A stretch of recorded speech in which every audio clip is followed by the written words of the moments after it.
नमस्कार दोस्तों। अगर आप स्टॉक मार्केट में इंटरेस्ट रखते हैं तो आई एम श्योर आपने देखा होगा, रिसेंटली खबर आई थी कि सेंसेक्स के अंदर जो अडानी पोर्ट्स के शेयर्स हैं उसको इंक्लूड किया जा रहा है और जो वाइप्रो के शेयर्स हैं उसको बाहर किया जा रहा है। सेंसेक्स और बाकी चीज़ों के बारे में आपको वीडियो में बताऊंगा, लेकिन यह खबर आप देख सकते हो, Adani ports to be included in Sensex from 24 June, Wipro to be excluded. तो इसके बारे में हम थोड़ा समझेंगे कि एग्जैक्टली ये होता क्या है, कब कौन से कंपनीज को सेंसेक्स के अंदर इंक्लूड किया जाता है, कब बाहर निकाला जाता है, साल में ये कितनी बार ये प्रोसेस होता है, ये सारी चीजें आपको जानने को मिलेगी। चलिए आगे बढ़ते हैं। जैसा कि मैं आपको बोल रहा था कि Adani ports and special economic zone basically क्या है ना, कि अगर आप अडानी ग्रुप के अंदर देखोगे तो कई सारे शेयर्स लिस्टेड देखने को मिलेंगे स्टॉक मार्केट पर, जैसे अडानी एंटरप्राइजेस हो गया, अडानी पावर हो गया, और आपको याद होगा सीमेंट वगैरह से रिलेटेड अंबुजा सीमेंट, उसको भी अडानी ने खरीद लिया था। तो वो सभी अडानी ग्रुप के कंपनीज ही हैं, उसके सब्सिडरीज हैं अलग अलग। तो उसी प्रकार से यहाँ पर अडानी पोर्ट्स का भी शेयर लिस्टेड है। तो क्या हुआ है कि मंडे को अगर आप देखोगे अडानी पोर्ट्स की जो शेयर प्राइस है उसमें आपको अच्छा खासा उछाल देखने को मिलेगा। इसका बड़ा कारण ये है कि अडानी पोर्ट्स को सेंसेक्स के अंदर इंक्लूड किया जा रहा है, और वहीं अगर आप वाइप्रो का देखोगे तो वाइप्रो बाहर हो रहा है, और इसी की वजह से नेगेटिव सेंटीमेंट देखने को मिलेगा। क्योंकि अगर कोई कंपनी सेंसेक्स में इंक्लूड हो रही है तो उसको ज्यादा तवज्जो दी जाती है, लोग उसमें ज्यादा पैसा लगाते हैं, क्योंकि एक रेपुटेशन होता है। हम कहते हैं ना कि रिच अमीरों की सूची के लिस्ट में आपका नाम है, तो उसी प्रकार से आप कह सकते हैं कुछ इसी प्रकार से ये जो लिस्ट है वो भी बनती है।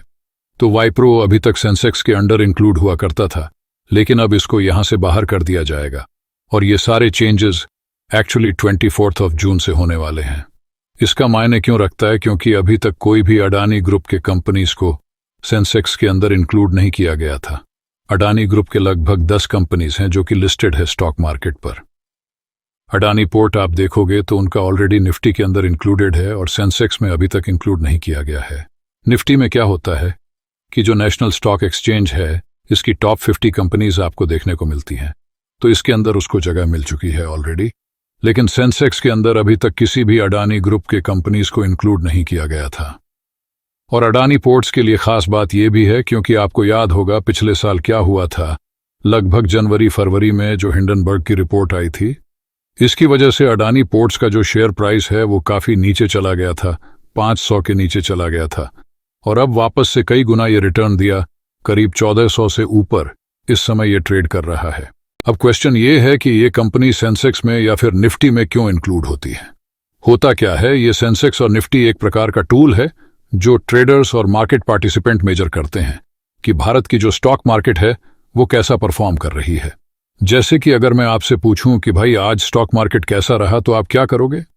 सेंसेक्स देखोगे, सेंसेक्स बढ़ा कि नहीं, निफ्टी बढ़ा या घटा, तो उसके हिसाब से आप डिसाइड करते हैं। अब क्या है कि सेंसेक्स के अंदर तो 5000 से ज्यादा कंपनीज लिस्टेड हैं। अब उन सबको एक साथ नहीं देखा जाता है। जो बड़ी कंपनीज होती हैं, जैसे सेंसेक्स टॉप 30 कंपनीज को रिप्रेजेंट करती हैं। जो निफ्टी है वो नेशनल स्टॉक एक्सचेंज के टॉप 50 कंपनीज को रिप्रेजेंट करती हैं। एक तरह से उनको देखकर एक अंदाजा लगाया जाता है कि स्टॉक मार्केट कैसा परफॉर्म किया। जो सेंसेक्स है उसकी शुरुआत हुई थी 1986 में, और ये देश का सबसे oldest and most tracked index है। इसमें उन्हीं कंपनीज को शामिल किया जाता है जो कंपनीज काफी मजबूत होती हैं, साउंड होती हैं, और इंडियन इकोनॉमी में एक अहम पार्टिसिपेशन होता है।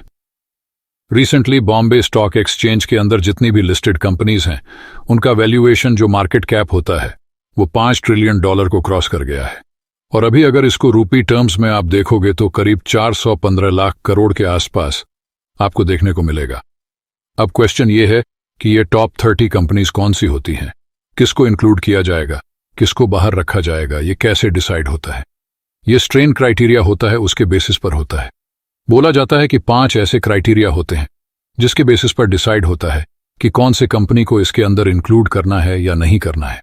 और ये पूरा प्रोसेस साल में 2 बार होता है, एक तो जून के महीने में होता है और दूसरा होता है दिसंबर में। तो अब ये जून के महीने में जो चेंजेस होगा इसकी हम बात कर रहे हैं। क्वेश्चन ये है कि ये 5 क्राइटेरिया कौन कौन से हैं, एक एक करके हम देख लेते हैं। सबसे पहला है कि कंपनी को बॉम्बे स्टॉक एक्सचेंज के अंदर लिस्टेड होना पड़ता है, और कम से कम 6 महीने तक लिस्टेड होना पड़ेगा। दूसरा क्राइटेरिया है ये लार्ज कैप कंपनीज होनी चाहिए। देखो क्या होता है कि जो कंपनी का वर्थ 5,000 करोड़ से कम है उसको हम स्मॉल कैप कंपनीज कहते हैं। जिनका वर्थ 5,000 से 20,000 करोड़ है उनको हम मिड कैप कंपनीज कहते हैं। और जो लार्ज कैप कंपनीज है उनका वर्थ 20,000 करोड़ से ज्यादा का होता है, तो ये लार्ज कैप कंपनीज होनी चाहिए। फिर तीसरा ये लिक्विड होनी चाहिए। मतलब क्या है कि आसानी से जो लोग हैं बाइंग और सेलिंग कर सकते हैं शेयर्स के, उसमें कोई दिक्कत नहीं आनी चाहिए। फिर इसमें एक और इम्पॉर्टेंट चीज है कि ये जो कंपनी होगी उसकी जो अर्निंग्स है वो कोर एक्टिविटीज से होनी चाहिए। अब जैसे मान लो ये अडानी पोर्ट है। अडानी पोर्ट में आपको पता ही है अडानी के बहुत सारे पोर्ट्स हैं देश भर के अंदर, तो उनकी अर्निंग उसी पोर्ट के माध्यम से होती है। अब पता चले हैं ये अडानी पोर्ट कंपनी और उसकी कमाई हो रही है आटा बेच के, तो ऐसा नहीं चलेगा। जो कोर एक्टिविटीज है उससे उसकी अर्निंग होनी चाहिए। फिर साथ ही साथ जो कंपनीज है it must contribute to keep the sector balance. मतलब सेंसेक्स के अंदर मैंने आपको बताया ना टॉप 30 कंपनीज होती हैं।